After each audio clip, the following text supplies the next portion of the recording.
Na-inspeksyon na ng mga taga Manila City Hall ang isang kainan sa May Manila Bay na ipinasasara na ng Laguna Lake Development Authority. Dahil daw yan sa paglabas nila ng tinatawag na wastewater na diretso ang punta doon sa Manila Bay. Pero wala pa hong desisyon ng lokal na pamahalaan ng Maynila kung tuluyang nga ipasasara na ang naturang restaurant. Nakatutok si Maki Pulido. Balik Aristocrat Restaurant ang mga taga Manila Health Department. Hindi kasi sila pinapasok kahapon ng naturang restaurant para mag-inspeksyon. Kasunod ng closure order sa kanila mula sa Laguna Lake Development Authority o LLDA.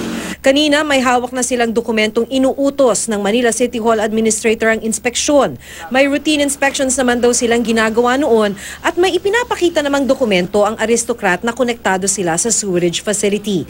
Pero sa isang inspeksyon ng LLDA dahil sa Manila Bay Rehab, nabuking na may lumalabas na wastewater sa kanilang sewage. Kaya nga pinutol na noong linggo ang supply ng tubig ng Aristocrat mula nang isyuhan sila ng closure order ng LLDA. Kaya nagtataka ang Manila City Hall. Where are they getting, who are supplying their water? Yes. So it's a problem already of drinking water and water potability. Wala pang isinusumiteng rekomendasyon ng Manila Health Department sa restaurant na pagbabasihan kung ipasasara muna ito ng City Hall sa pamamagitan ng pagkansela ng business permits. Ang closure order kasi mula sa LLDA pagsara lang ng tubig at outfall. Depende pa rin sa local government unit kung kakanselahin nito ang mga permits. Ilang beses sinubukan ng GMA News na kunin ang pahayag ng Aristocrat mula kahapon pero tumanggi sila. Sa mga establishmento naman na sakop ng Pasay City, nagmi-meeting pa raw ang mga pinuno ng mga kagawaran ng lungsod kung ano ang gagawin nila sa 3 business establishment na may closure order. Maliban dyan, nag-issue na rin ang nasa 50 notice of violation ng LLDA kasama ang Region 3 at Region 4A. Hindi rin natin pwedeng implement lahat yan.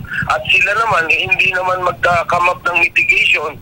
Wala rin po. Tatamaan lang yung magkakaroon lang yung matinding economic impact sa atin. No? So, binabalanse po natin ito. May mga ini-inspection pa ang mga business establishment ang LLDA. Ang inisyal na plano, minsan sa isang linggo ilalabas ng LLDA ang listahan ng mga business establishment na nagtatapon ng wastewater kaya't i-issuehan ng notice of violation o kaya'y closure order. Maki Pulido, Nakatutok, 24 Oras.